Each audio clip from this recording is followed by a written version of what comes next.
Hey guys, welcome back to my channel. I'm Trudy, and if you're new, welcome. So I create lifestyle and travel content here in China and wherever I might be in the world. So if this is your kind of vibe, go ahead and hit that subscribe button, give this video a thumbs up, and let's talk about something real. Now, I love living in China. So don't get me wrong, okay? But every country has its downside, and that's what we're diving into today. Venture with me. Let's go.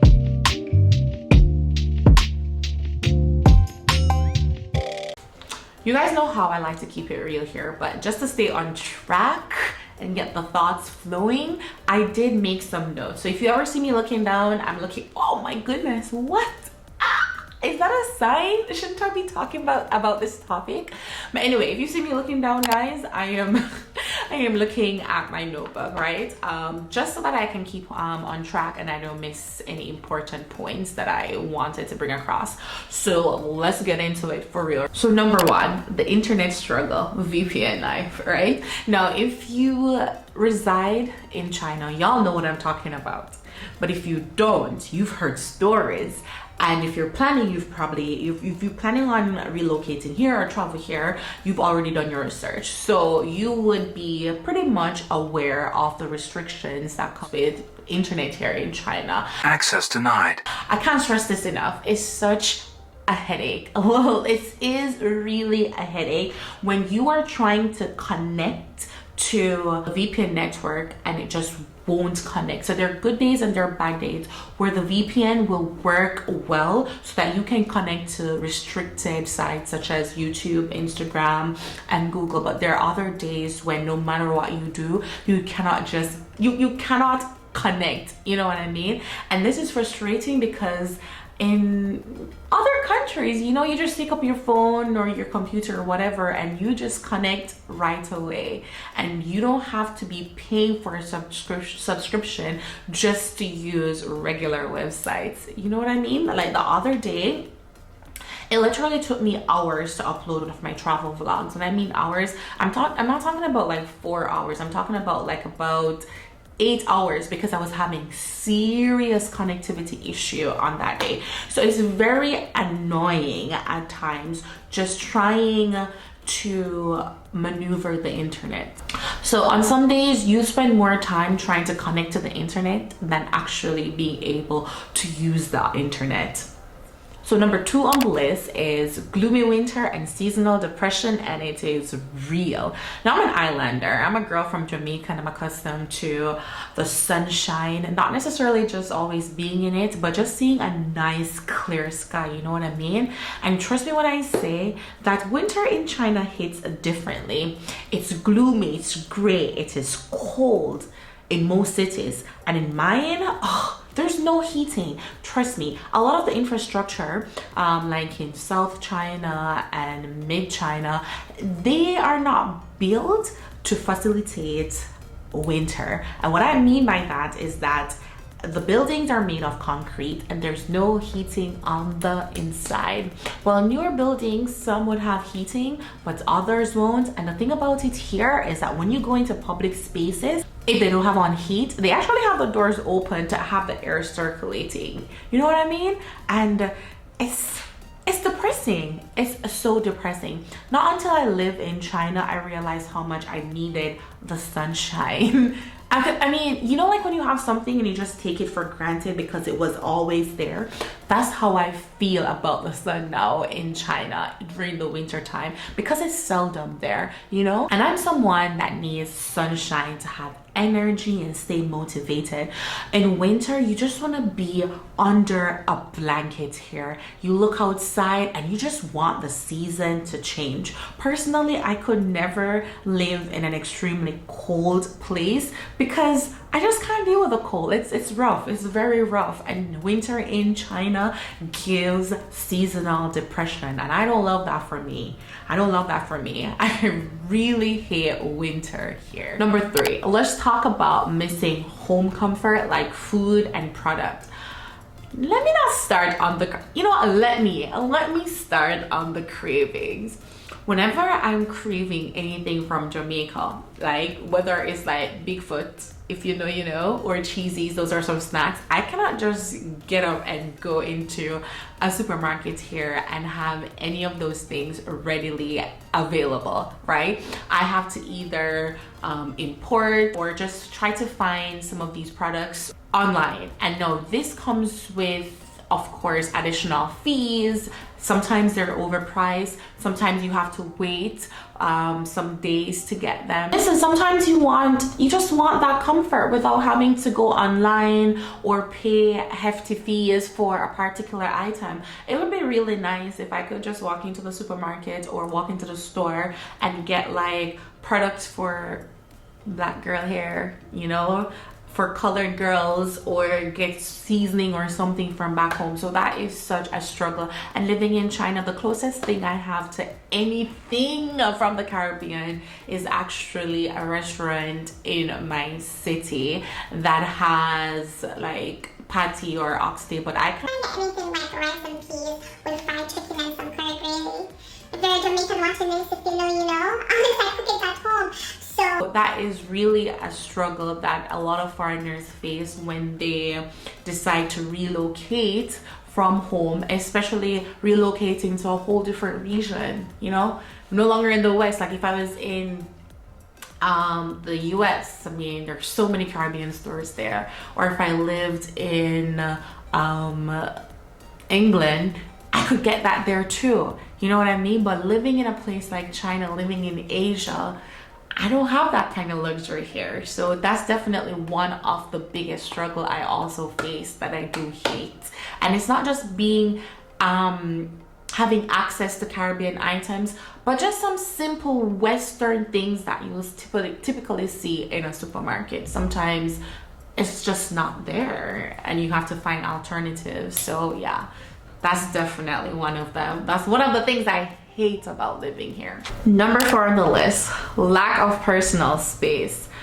Now, if you've done your research about China, on the internet, you'll see where people randomly take photos of foreigners, or, you know, they ask you weird questions about the color of your skin and stuff like that. And yeah, it is real. It is real. This country lacks personal space, to be honest. If you don't like people all up in your space, then China is not the place for you. It is not the place for you, because people will forever be in your space. The only time you have personal space is when you're actually in your home. Everywhere else is considered a public space. People are everywhere. They touch you without your consent. They take photos without your consent. It's really their playground, to be honest with you. It's really their playground. And it's something that, I mean, I've been living here for, what is it, 6 years, or almost 6 years? Or is it almost 7 years? Oh shoot, I've been here too long. I don't even remember. I got here in 2018. So it's something that I have gotten accustomed to, in a sense that initially in the beginning, I found it very weird. But being here for a prolonged period of time, you know, I've accepted it for what it is, because it's never gonna change. You know, no matter how much interaction they've had with foreigners, especially foreigners of my color or darker than me, the curiosity still lingers. They're still gonna touch you. They're gonna ask you weird questions. You're just gonna be in your space. And sometimes I just facilitate it, to be honest with you. Don't know what they're doing with the photos, but some of them are very nice with how they do it. Some of them, they sneakingly take the photos, but I just put on a show, to be honest. So if you are someone that, you know, you get annoyed by these kind of things, then it's really not the place for you. And while I have, you know, become tolerable to the whole, you know, situation, there are days when you're just not in the mood to have someone taking your photo, or someone just up in your space, or just touching you without your permission. So yeah, you do get ticked off at times. You will be ticked off at times. So if you're not a people person, and if you don't like crowd, because what can I say, the population is massive, then this is definitely not the place for you. So that now brings me to number 5, the banking struggles, the struggles the struggles. Listen, I thought that Jamaica as a developing country has banking nightmares, but you won't know a banking nightmare until you've been here in China. And what I mean is that it doesn't make sense here. The process here doesn't make sense. Now back home, they literally want your entire family history to open an account. Here, they only don't want your family history. They want your DNA. They want every single thing about you. And what makes it worse is that every time you visit the bank for any form of transaction, they're still requesting some of these information. Like, what? For example, they scan your passport every single time that you do a bank transaction. What? Let it make sense. And let me tell you, it gets worse. It gets worse. I know you can see my frustration right here. It gets worse. The banking system is so slow. And when it comes to lunchtime at 12 p.m., it is standard for every single one of the employees. So at 12 p.m., literally only one employee is working. And that one employee is processing everyone because everyone else, all the other staff members are on lunch and then they go to nap. So you literally can spend more than 2 hours in the bank for what should have been a 5-minute transaction. No cap. And I will never, let me tell you, I'll never get used to it. There's no way on earth I can get used to it. No way on earth. So if I can avoid doing any form of transaction in the bank, I really do avoid it. I really do avoid it because of how time consuming it is. It's something that you don't want in life. I kid you not. So I avoid the bank at all costs if I can. So, I mean, there are not many things that I hate about the country, or not many things that I struggle with living abroad. But number 5, which I'm gonna close up this vlog with, is not so much of a China thing, but more of an expat thing, where you miss out on milestones back home. Family milestones, family and friends milestones. So whether it's a birthday, a wedding, a birth, funerals. For me, I missed about 5 important funerals living in China for the last 6 years. Sometimes I forget how long I'm living here, but yeah, I had aunts and uncles that passed and I wasn't able to attend the funeral because, one, we know the whole thing that was happening during that time, the pandemic, you know what I mean? And also, yeah, mainly for that reason, and also just getting the time to go to take like a 20-hour flight back home. Yeah, sometimes the time is also not there, so you do miss out a lot when it comes to your family, and this does lead to some form of disconnection at times. Like, even though, you know, you're constantly in communication and stuff with them, and it does create some form of disconnect, and the time zone doesn't help. Well, for Jamaica, it's a little bit easier because there's a 13 hours difference. So my night is morning there. So I do get to communicate a lot with family members because it's not like odd 7 hours or 6 hours time difference. It's like 13. So literally 8 p.m. here is 7 a.m. back in Jamaica, or the States, and it makes it easier for me to, you know, kind of communicate with them. But missing like important milestones really does it does weigh on you sometimes, and then sometimes it makes you wonder if it's even worth being this far away, even though there are a lot of perks that come with living abroad, but that part really does hit hard.